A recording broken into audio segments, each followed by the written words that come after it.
Good morning प्यारे बच्चों, मैं साइकोलॉजी भाई आर के सर के यूट्यूब चैनल पर आपका स्वागत, वंदन, अभिनंदन मैं आर के वर्मा करता हूं। और जैसा कि हम लोग पढ़ रहे हैं बाल विकास, और बाल विकास का इतिहास पढ़ें और बाल विकास की अवस्थाएं पढ़ें, बाल विकास के सिद्धांत पढ़ रहे हैं, उसी में जो है हम लोगों का एक चैप्टर पढ़ता है समाजीकरण यानी सोशलाइजेशन।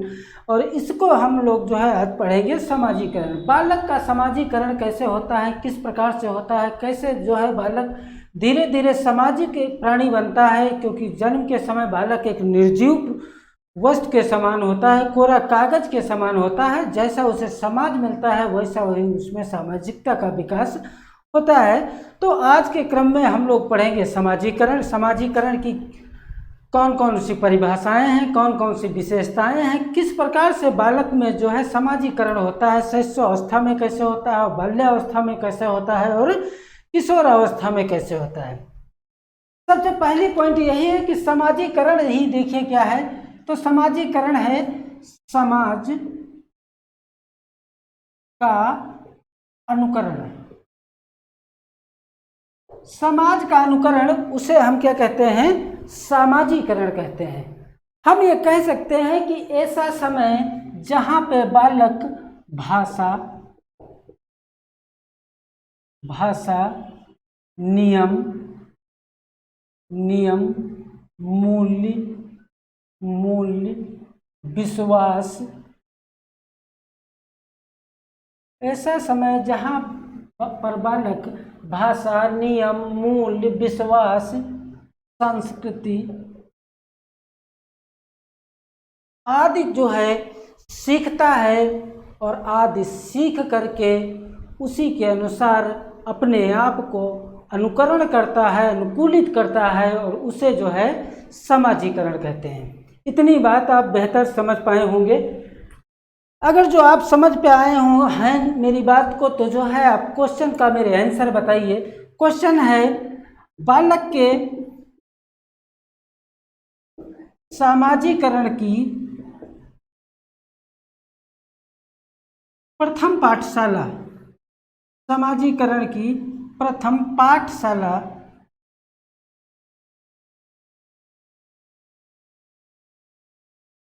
पाठशाला होती है, और आंसर है परिवार, दूसरा है समाज, तीसरा है विद्यालय, और चौथा है पास पड़ोस। बताइए बालक के समाजीकरण की प्रथम पाठशाला क्या होती है? परिवार होता है, समाज होता है, विद्यालय होता है, या पास पड़ोस होता है?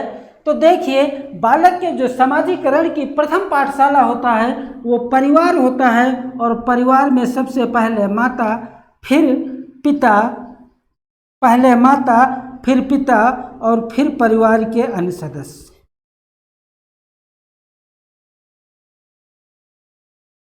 जन्म के बाद सबसे पहले बालक अपनी माता को पहचानता है, फिर पिता को पहचानता है, और फिर परिवार के अन्य सदस्यों को पहचानता है। इसलिए बालक के समाजीकरण की प्रथम पाठशाला क्या होती है? तो परिवार होती है।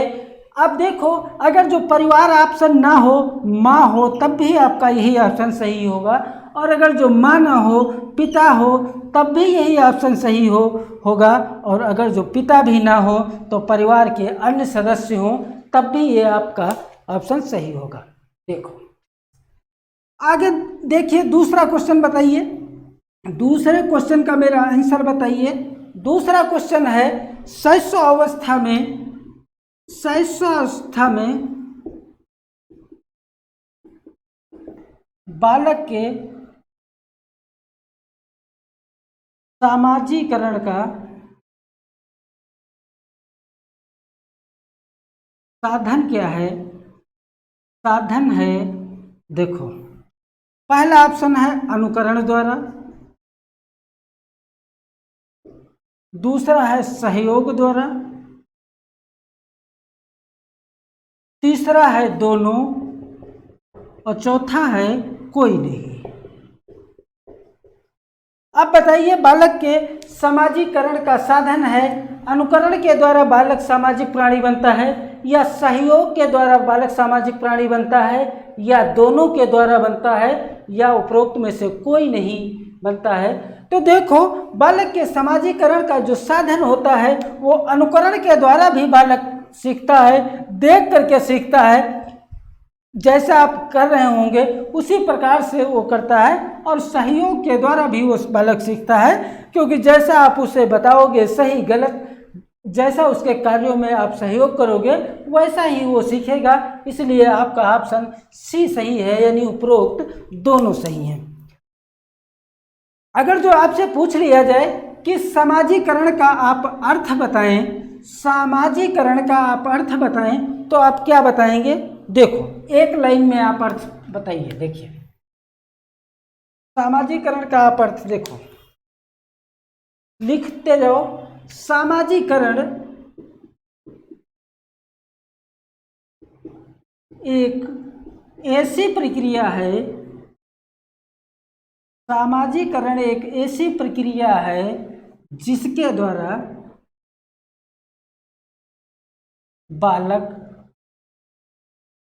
द्वारा बालक मूल्य, नियम, विश्वास, भाषा, सांस्कृतिक,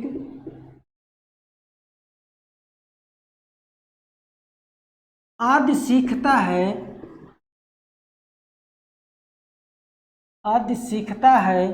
और सीख करके स्वयं का अनुकरण करता है, सीखता है और सीख कर स्वयं का अनुकरण करता है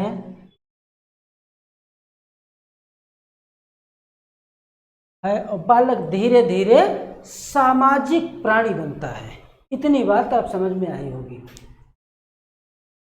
अगर जो पूछा जाए कि जन्म के समय बालक सामाजिक होता है या असामाजिक होता है, तो हम ये कह सकते हैं कि जन्म के समय बालक ना तो सामाजिक होता है और ना ही असामाजिक होता है। बालक एकदम कोरा कागज, व्हाइट पेपर की तरह होता है। जैसा उसे समाज मिलता है, बालक में धीरे धीरे वैसे ही सामाजिकता आती है। देखो, मनोवैज्ञानिकों ने कहा कि सामाजिकरण की प्रक्रिया दो प्रकार से होती है। देखो दो प्रकार। एक मनोवैज्ञानिकों ने बताया प्राथमिक सामाजिकरण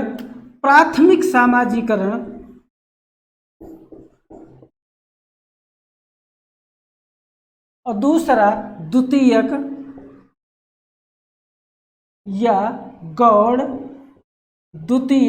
गौड़ या सहायक सामाजिकरण है। इतनी बात समझ में आई होगी। अब ये प्राथमिक सामाजिकरण है, तो ये जो है हम ये कह सकते हैं कि ये सक्रिय होती है। कैसी है? सक्रिय है। और द्वितीय गौड़ सहायक ये निष्क्रिय होती है। अब सक्रिय में कौन कौन से सदस्य आते हैं? तो देखो, परिवार आता है, दोस्त आते हैं, विद्यालय आता है और पास पड़ोस। इस पे बालक का प्रत्यक्ष रूप से प्रभाव पड़ता है।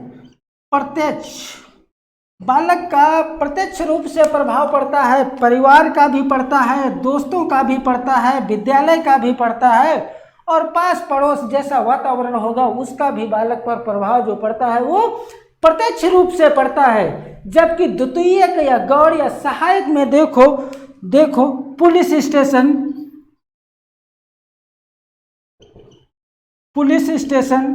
रेलवे स्टेशन, एयरपोर्ट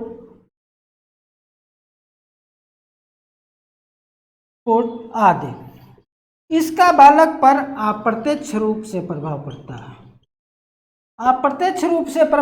है। जबकि प्राथमिक में परिवार, दोस्त, विद्यालय, मित्र, पास पड़ोस, इसका जो है बालक पर प्रत्यक्ष रूप से प्रभाव पड़ता है।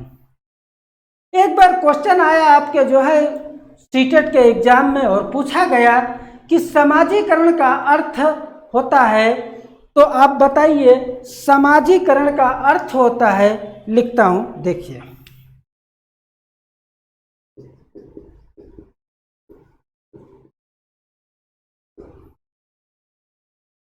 समाजीकरण का अर्थ, और पहला ऑप्शन है समाज में मूल्यों को सीखना।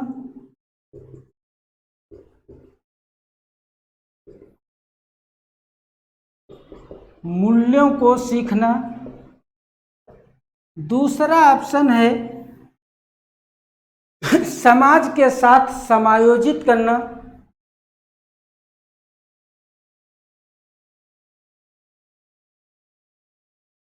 समाज के साथ समायोजित करना।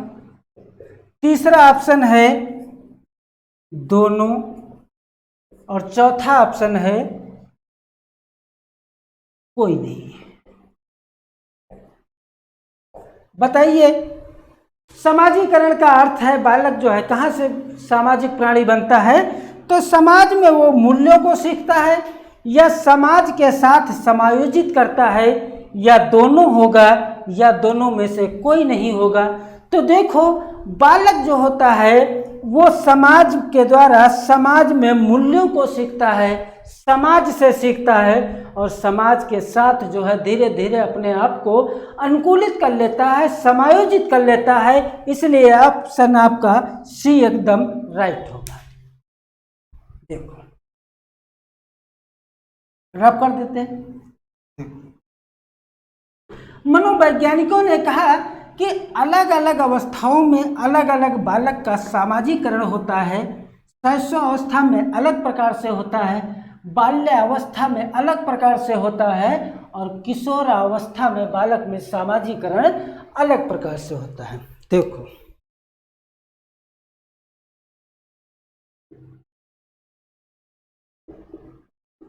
शैशवावस्था,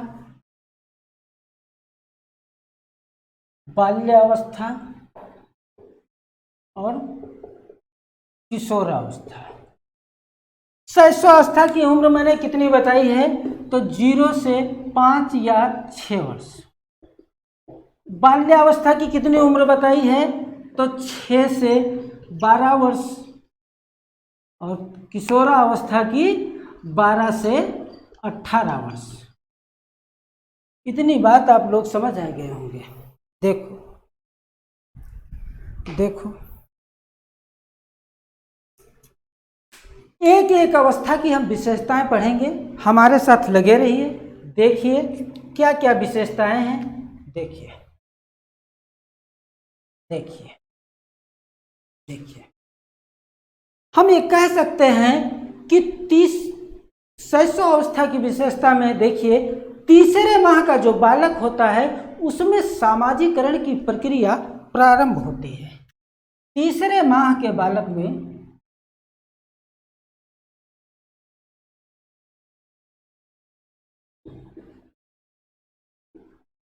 सामाजिकरण की प्रक्रिया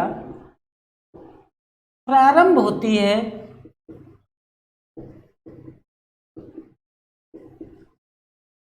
प्रदर्शित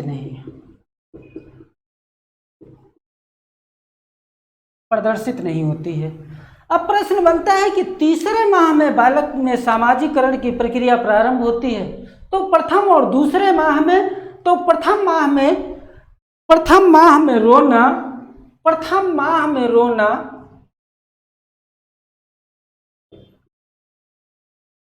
प्रथम माह में रोना और द्वितीय माह में बलबलाना। प्रथम माह में रोना और द्वितीय माह में बलबलाना, और तृतीय माह में जो है बालक में सामाजिकरण की प्रक्रिया प्रारंभ होती है, लेकिन प्रदर्शित नहीं होती है। अब प्रश्न बनता है कि प्रदर्शित कब होती है, तो 6 या 7 माह में, 6 या 7 माह में प्रदर्शित होती है। प्रदर्शित होती है बालक में सामाजिकरण की प्रक्रिया कब प्रदर्शित होती है? तो छठे और सातवें माह में जो है प्रदर्शित होती है। इतनी बात आप लोग जो है समझ गए होंगे। दूसरी इसकी विशेषता पढ़े तो जो है हम ये कह सकते हैं कि जो शैशवावस्था के बालक होते हैं उनमें सामाजिकरण का प्रमुख साधन क्या है? कैसे बालक सामाजिक प्राणी बनते हैं? तो प्रमुख साधन क्या है? तो प्रमुख साधन क्या है? तो परिवार। क्योंकि बालक जन्म के बाद वो परिवार के ही सदस्यों से सीखता है। परिवार में कितने सदस्य होते हैं? बहुत ज़्यादा, 8 से 10 सदस्य, यानी माता पिता, दादा दादी और जो है चाचा चाची और भाई बहन, बस इतने ही घर के सदस्य होते हैं, परिवार के सदस्य होते हैं। और बालक इन्हीं परिवार के सदस्यों पर ही निर्भर होता है और इन्हीं से सीखता है। क्योंकि परिवार से ही बालक भाषा सीखता है, रीति रिवाज सीखता है, कल्चर सीखता है, नैतिकता सीखता है आदि जो है कहाँ से सीखता है? परिवार से सीखता है। अब प्रश्न बनता है कैसे सीखता है? तो अनुकरण के द्वारा सीखता है और सहयोग के द्वारा सीखता है। मैंने अभी पिछले क्वेश्चन करवाया है कि अनुकरण और सहयोग के द्वारा दोनों प्रकार से बालक सीखता है। अगली विशेषता यह है कि जो शैशवावस्था के बालक होते हैं वो आत्मवाक करते हैं। आत्मवाक करते हैं। अब आत्मवाक का मतलब क्या होता है? तो आत्मवाक का मतलब होता है स्वयं से बोलना। आपने देखा कि जो है जब इस एज के जो है बालक होते हैं, अगर जो अपने कमरे में हैं, वो रो रहे हैं, खेल रहे हैं, पढ़ रहे हैं, हंस रहे हैं, और अचानक आप उनके कमरे में जाओ, वो तेजी से पढ़ने लगते हैं, तेजी से हंसने लगते हैं। वो ऐसा क्यों करते हैं? क्योंकि वो आपका ध्यान डाइवर्ट करना चाहते हैं आपकी तरफ, आपका अट्रैक्शन जो है वो अपनी तरफ इशारा करते हैं। इस प्रकार से जो है यानी जिससे वो जो है अपने कार्यों को दिशा दे सके, गति दे सके, इसलिए जो शैशवावस्था के बालक होते हैं वो आत्मवाक करते हैं। अब प्रश्न बनता है कि कितने वर्ष का बालक आत्म केंद्रित होता है? तो देखो 3 वर्ष का बालक आत्म केंद्रित होता है। आत्म केंद्रित होता है 3 वर्ष का बालक, जबकि चौथे वर्ष का बालक वाह्य केंद्रित होता है। वाह्य केंद्रित होता है। ये महत्वपूर्ण विशेषताएं हैं जो है हमने शैशवावस्था की बताई। इसी के साथ अब शैशवावस्था के साथ ही अब हम लोग जो है बाल्यावस्था की विशेषताएं देखेंगे, उसको जो है समझने का प्रयास करते हैं। देखो, बाल्यावस्था की सबसे पहली विशेषता यही है कि यह शैक्षिक दृष्टि से सबसे महत्वपूर्ण अवस्था है।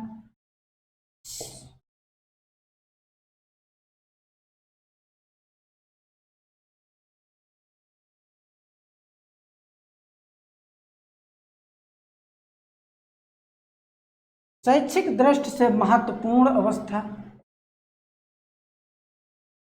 दूसरी विशेषता इसकी यह है कि बालक में अगर जो पूछा जाए कि सामाजिकरण का प्रमुख साधन क्या है, तो प्रमुख साधन क्या है? देखो, अब इसमें आपने देखा था कि प्रमुख साधन क्या था? परिवार। तो इसमें क्या हो जाएगा? परिवार और विद्यालय। परिवार, क्योंकि बालक ज्यादा समय परिवार में बिताता है या विद्यालय में बिताता है, इसलिए बालक परिवार से सीखता है और विद्यालय से सीखता है। लेकिन अगर जो NCF 2005 के अनुसार पूछा जाए प्रमुख साधन क्या है, तो प्रमुख साधन होगा विद्यालय और मित्र। क्योंकि बालक या तो ज्यादा समय विद्यालय में व्यतीत करता है और या तो मित्र के साथ व्यतीत करता है। परिवार को NCF महत्व नहीं देता है, क्योंकि परिवार जो बालक के सीखने का प्रमुख साधन होता है, लेकिन वो औपचारिक नहीं होता है, अनौपचारिक होता है, इसलिए NCF ने जो है परिवार को महत्व नहीं दिया है। अगला पॉइंट है कि NCF के अनुसार बालकों में सामूहिकता की भावना पाई जाती है, इसलिए पाठों में जो है समाज और सामूहिकता वाले पाठों को सम्मिलित करना चाहिए, यानी जो पाठ का निर्माण किया जाए उसमें सामाजिक और सहानुभूति, सहानुभूति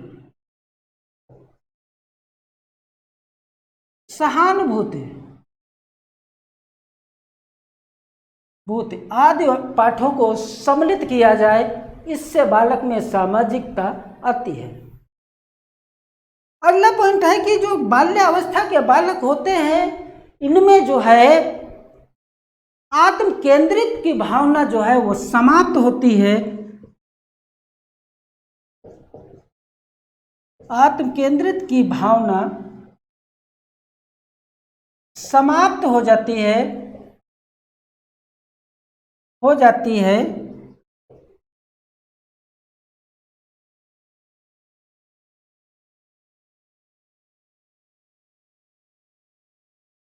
आत्म केंद्रित की भावना समाप्त हो जाती है तथा सहानुभूति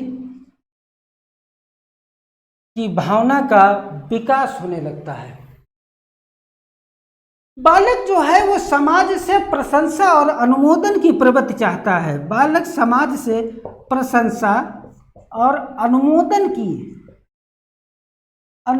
की प्रवृत्ति चाहता है कि बालक जो है बालक के कार्यों को समाज स्वीकार करे, प्रशंसा करे, जो है इस प्रकार की जो है वो समाज से अपेक्षा रखता है। जो बाल्यावस्था के बालक होते हैं उनमें प्रतिस्पर्धा की भावना का विकास होता है। बाल्यावस्था के बालकों में प्रतिस्पर्धा की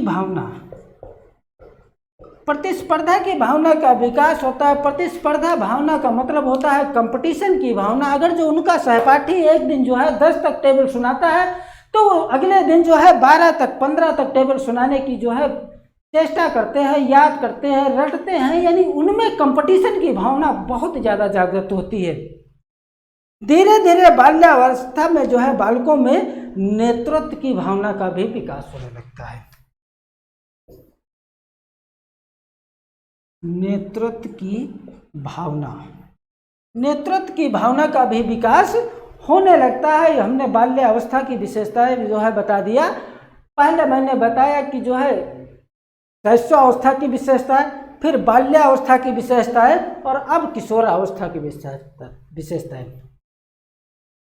एक मनोवैज्ञानिक क्रो एंड क्रो है, उन्होंने कहा कि जब बालक इस अवस्था में प्रवेश करता है तो बालक में दूसरे के प्रति उसके तथा उसके प्रति दूसरे के विचारों में कुछ विचार, समझ, दृष्टिकोण विकसित होने लगते हैं, जिससे बालक में सामाजिकता की प्रक्रिया प्रारंभ हो जाती है। अगर जो पूछा जाए कि प्रमुख साधन क्या है,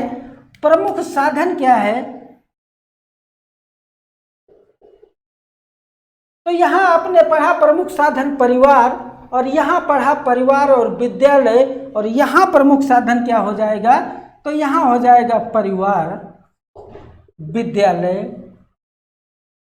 और समाज। परिवार से भी बालक सीखता है, विद्यालय से भी सीखता है और समाज से भी सीखता है, इसलिए प्रमुख साधन है। लेकिन अगर जो पूछा जाए कि एनसीएफ 2005 के अनुसार प्रमुख आधार क्या है, एनसीएफ के अनुसार 2005 के अनुसार आधार क्या है, तो आधार है कि बालकों को धर्म की शिक्षा, व्यवसाय की शिक्षा, धर्म की शिक्षा, व्यवसाय की शिक्षा, मित्र मीडिया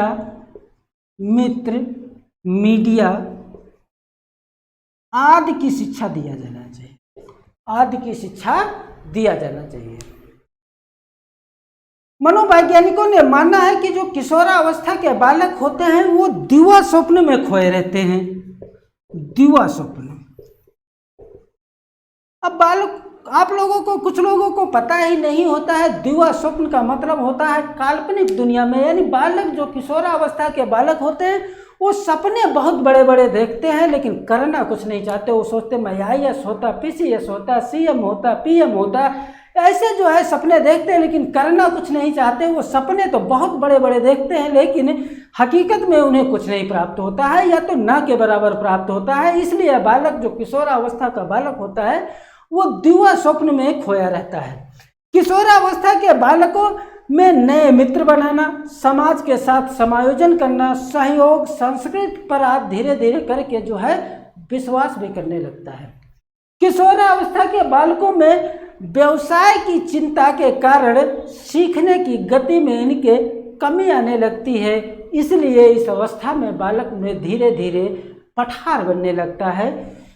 इस प्रकार जो है किशोरावस्था में बालक में सामाजिकरण की प्रक्रिया प्रारंभ होती है। इसी पर मनोवैज्ञानिकों ने कुछ परिभाषाएं दी हैं। परिभाषाएं तो बहुत सारी दी हैं, अलग अलग मनोवैज्ञानिकों ने दी हैं, लेकिन जो आपके एग्जाम की दृष्टि से अभी तक पूछी गई हैं या जो पूछी जा सकती हैं उन परिभाषाओं की हम लोग चर्चा करते हैं। तो पहली परिभाषा यही है जेम्स ड्रेबर की, नोट करते जाइए। जेम्स ड्रेबर की परिभाषा है कि समाजीकरण एक ऐसी प्रक्रिया है जिसके द्वारा बालक स्वयं को समाज के साथ अनुकूलित करता है और जिससे बालक सामाजिक प्राणी बनता है। ये बहुत महत्वपूर्ण परिभाषा है और किसकी है तो जेम्स ड्रेबर की है। अगली परिभाषा वाटसन की है और मनोवैज्ञानिक वाटसन ने समाजीकरण एक मनोवैज्ञानिक प्रक्रिया मानी है। अगली परिभाषा फ्रीमैन की है और फ्रीमैन ने कहा कि वह प्रक्रिया जिसके द्वारा नवजात शिशु सामाजिक प्राणी बनता है और वही धीरे धीरे सामाजिकता आती है। अगली परिभाषा ग्रीन की है, ग्रीन महोदय की है और ग्रीन महोदय ने बताया कि समाजीकरण द्वारा बालक समाज की भाषा, मूल्य, नियम, संस्कृति आदि सीखकर वो धीरे धीरे सामाजिक प्राणी बनता है। इस प्रकार जो है हम लोग जो है परिभाषाएं पढ़े, इनकी सामाजिक प्रक्रिया कैसे प्रारंभ होती है इसको पढ़े और अलग अलग अवस्थाओं में हमने जो है सामाजिकरण की कैसी क्या विशेषताएं हैं उनको हम लोगों ने जो है डिफाइन किया। एक बार आप स्क्रीनशॉट ले लीजिए और फिर जो है आप आराम से पढ़िए और सरकार के द्वारा लगाए गए नियमों का, गाइडलाइनों का पालन करते रहिए और मेरे साथ लगे रहिए। नेक्स्ट वीडियो में हम लोग जो है मनोवैज्ञानिकों ने समाजीकरण के कुछ सिद्धांत दिए हैं उनकी चर्चा करेंगे। तब तक अब मेरे साथ जुड़े रहिए। मेरे वीडियो को लाइक करें, शेयर करें, चैनल को सब्सक्राइब करें और यदि आपको नोटिफिकेशन नहीं मिलता है, अगर जो आपको पहले से ये जानकारी नहीं हो पाती है कि सर जो है कितने बजे आप पढ़ाते हैं, तो उसी के साथ जो है जब सब्सक्राइब करेंगे चैनल तो उसी के साथ नीचे एक बेल आइकन का जो है बटन होगा उसको दबा दें जिससे आपको आधा घंटा पहले नोटिफिकेशन मिल जाएगा। थैंक यू, अल्लाह हाफिज़।